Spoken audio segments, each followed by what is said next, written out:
ሄርሜላ የእውነት የዋህ ነበረች። ትንሽ ዛሬ ስለከፋኝም ነው እንግዲህ በውስጥ የደረሰኝ መረጃ በጣም የሚያስከፋ ነገር ነው። የሄርሜላ አክስት አንድ መረጃን ነው ያካፈሉኝ በውስጥ የላኩልኝ።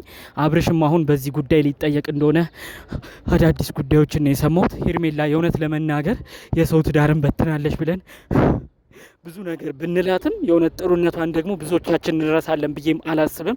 ምንም ቢሆን እኛ ዩቲዩብ ላይ ነው የምናውቃቸው። ነገር ግን አቅም ምንም እርዳታ የሚያስፈልገው ልጅ የእነ አብርሽ ሰፈር የሆነ ልጅ ከቡታጅራ አምጥታ ጥሩ ነገር እንዲኖር እንዲከራይ አድርጋ ሰዎች እንዲሻሻሉ በአብርሽ በኩል ያሉ የሰፈሩ ልጆች ሞራላቸው ተነክቶ ብዙ ነገር ተበድለው ቁጭ ያሉት እዛው በቃ በያሉበት ስራ እንዲጀምሩ ዩቲዩብ እንዲጀምሩ የተቻላትን እያረገች ገንዘብ እየሰጠች የአመት የቤት ኪራይ እየከፈለች ብዙ ነገር ያደረገች ነበረች። እና አሁን ሄርሜላ በቃ መጥፋቷን እና አጠቃላይ ስላሉት ነገሮች አክስትነን ያሉ ግለሰብ ናቸው በውስጥ የተለያዩ ጉዳዮች የነገሩኝ። አብርሽ ራሱ አሁን ተጠያቂ ሊሆን ነው ያሉን። እንግዲህ ሄርሜላን ካየናት ቆይተናል። ሄርሜላ የመጨረሻ ቀን በቃ ከአብርሽ ጋር ተደስታ እንዳመሸች፣ ከዛ በኋላ ግን ምንም አይነት ድራሿም እንደጠፋ ነው። እና ይሄ ነገር እንደው ምን አይነት ነገር እንደሆነ ግራ ነው የሚያጋባው። አሁን በውስጥ የላኩልኝ 2 ነጥብ ነው።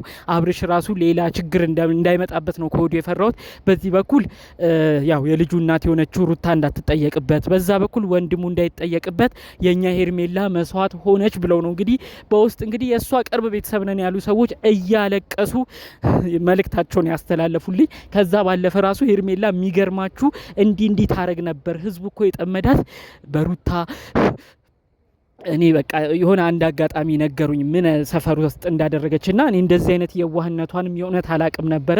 በጣም ብዙ ተናግረናታል፣ ሰድበናታል። ግን አንዳንዴ የሆነ የሰው የሚያረገው ነገር አይነገርብኝ ይሄ ነገር ይላል ብዙ ሰው ጥሩ ነገር ሲያረግና ሄርሜላ እንደዛ አይነገርብኝ ብላ ያደረገችውን ነገር እያንዳንዱን ነው የነገሩንና ምን በቃ እኔ ራሱ የሆነ ትንሽ ክፍት ብሎኝ በቃ የሰው ልጅ ለካ እንዲህ ነው ብዬ ትንሽ ስሜታዊ ሆኜ ይህን ሀሳብ እንዳስተላልፍ ያደረገኝን ነገር እነግራችኋለሁ። እንግዲህ ለዛሬ እንትን የድምፄ እንዲሁም ያለውበት ስሜትም እንግዲህ እንደዚህ እንዳስተላልፍ ስላደረገኝ ከወዲሁ ይቅርታ ጠይቃለሁ። የሄርሜላ አክስት ግን አንድ በአንድ የነገሩኝን ነው የምነግራችሁ። የእውነት ሰፈሯ ውስጥ ምን እንደነበረች ማታ ደግሞ ምን እንደተፈጠረም በዝርዝር ነው ማስደምጣችሁ። መልእክት ደግሞ እባካችሁ የኢትዮጵያ ሕዝብ ይፍረደን ይስማን ብለው ደግሞ ያደረሱኝን መልእክት ነው በዚሁ እማሰማችሁ። 2 ደቂቃ ብቻ ሰጥታችሁ ስሙ። እንግዲህ አደዋውላቸው እኛ የሄርሜላ ቤተሰቦች ነው ያሉት።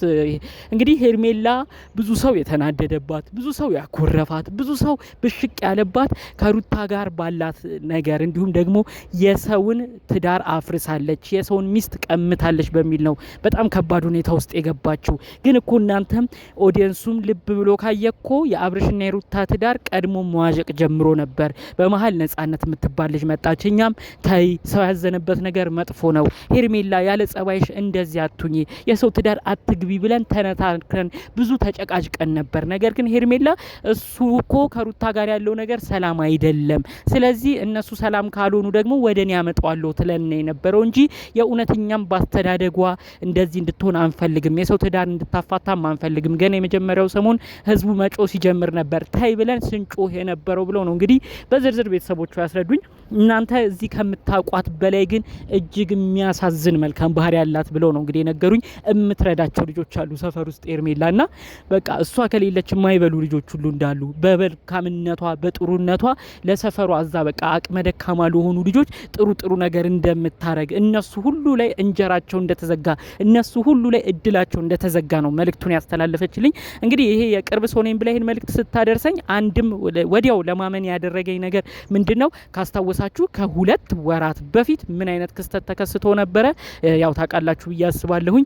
ያው የአብርሽን ጓደኞች ምንም እድል የሌላቸው ትምህርት ሞክረው ብዙ ያልተሳካላቸው ስራን በደህና ያላገኙ እዛ ቡታጅራ ያሉ ልጆችን በተለይ አንዱን ልጅ አዲስ አበባ አምጥታ የአመት የቤት ኪራይ ከፍላ እንግዲህ አዲስ አበባ ኑሮን አስቡት። ቪዲዮ ሁሉ ተለቋል። የአመት ቤት ኪራይ ከፍለወለት ዩቲዩብም ስራ ወደፊት አንተ ሲደላደልልት ትከፍለኛለህ ብላ አብርሽ ሁሉ በጣም ተገርሞባት እንደው ምን አይነት ሴት ነሽ፣ ምን አይነት እንደዚህ ጥሩ ልቦና ያለሽ ግለሰብ ነሽ ብሎ በጣም ሲያመሰግናት ነበር። እንግዲህ 1 አመት የአዲስ አበባ ኪራይ መክፈል ቀላል አይደለም። ይህንን ያደረገች ልጅ ደግሞ እንግዲህ በሰፈሩ ያሉ ሰዎችን አታበላም አታጠጣም ብዬ ለማሰብ ይከብደኛልና በስሩ ያሉ በጣም ብዙ የምትተባበራቸው ሰዎች አሉና አንዳንዴ ሰዎች በሆነ ነገር እንገምታቸውና የሆነ እንፈርድባቸዋለን።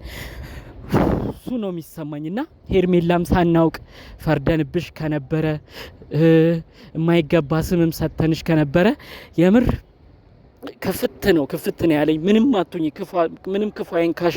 የምታበያቸው የምታጠጫቸው አቅመ ደካማ የሆኑ ህጻናት ትልቅ ሰዎችም ካሉ የእነሱ አምላክ አንቺን ይጠብቅሽ። ያው እንግዲህ በአጠቃላይ አክስትየው ግን እኛ ህዝብ ይስማን እያሉ እንደሆነም መረጃው እየደረሰኝ ይገኛል። እንግዲህ አክስትየው መረጃ ነው እየተባለ ነው መረጃዎቹ የሚወጡት። እንግዲህ ያሉት ነገር ምንድነው? አብርሽንም ቢሆን ከእንግዲህ አንላቀቅም። ምንድነው በቪዲዮ ብቻ እየመጣ ሄርሜላ የታለች ብሎ የሚጨቃጨቀው? እውነት ጫን ብሎ መጠየቅ አይችልም ወይ? ለነገሩ በሱም አይፈረድም። በዚህ በኩል የልጁ እናት ነች፣ በዛ በኩል ደግሞ ወንድሙ ነው። ሁለቱንም ተጠያቂ ላለማድረግ ግን ሄርሜላ የኛ ልጅ የኛ የዋህ ዋስ ሆነች፣ የኛ የዋህ መስዋዕት ሆነች። ይህንን ግን ሲሆን ቁጭ ብለን አናይም፣ ዘመድ ወገን እንደሌላትም ይሄንን ነገር ቁጭ ብለን አንመለከትም ብለው ነው እንግዲህ እጅግ በማዘን መልእክቶች በውስጥ ሲላኩልኝ የነበረው ማለት ነው። የእውነት ሄርሜላ እናንተ ያላችሁን ነገር እናንተ ታውቃላችሁ፣ እኛ ምንም የምናውቀው ነገር የለም። ከዚህ ጉዳይ ጋር ግን በተያያዘ ማለት የምፈልገው ነገር አሁንም ቢሆን ፈጣሪ ለቤትሽ በሰላም ያብቃሽ። ከዚህ በፊት ያደረግሽው ሩታ ላይ የሰራሽው ነገሮች ሁሉ ምናልባት ይቅርታ የምትጠይቂበት ጊዜም ፈጣሪ አምላክ እንዲሰጥሽ ብቻ ምንም ሳትሆኚ ምንም በሰላም ለቤትሽ እንድትበቂ እንደዚህ የምትደግፊያቸው ካንቺ በታች ሆነው አንቺ ከላይ ሆነሽ አለሁላቸው የምትያቸው እነዛ አቅመ ደካማ ምንም ረጂ የሌላቸው ሰዎች የነሱ አምላክ ይጠብቅሽ። የእውነት አንዳንዴ ሰዎችን እንደዚህ እንገምታለን። ሄርሜላ የውስጧን የዋህነት እያለቀሱ በውስጥ የሚነግሩን ሰዎች እጅግ አሁን ላይ እያስገረሙኝ እያስደነገጡኝ ነው የመጡት። ሰውን ሚዲያ ላይ የምናውቀውና በውስጥ የምናውቀው በዚህን ያህል ደረጃ ይለያያል እያልኩ ነው ለራሴ ሁሉ ጥያቄ ሆነብኝና ይህን ጉዳይ አስመልክቶ በተለይ ሄርሜላ በፊት የምትሰራቸውን መልካም ተግባራቶች በተለያዩ ቦታዎች እያያችሁ ነው ብዬ አስባለሁ።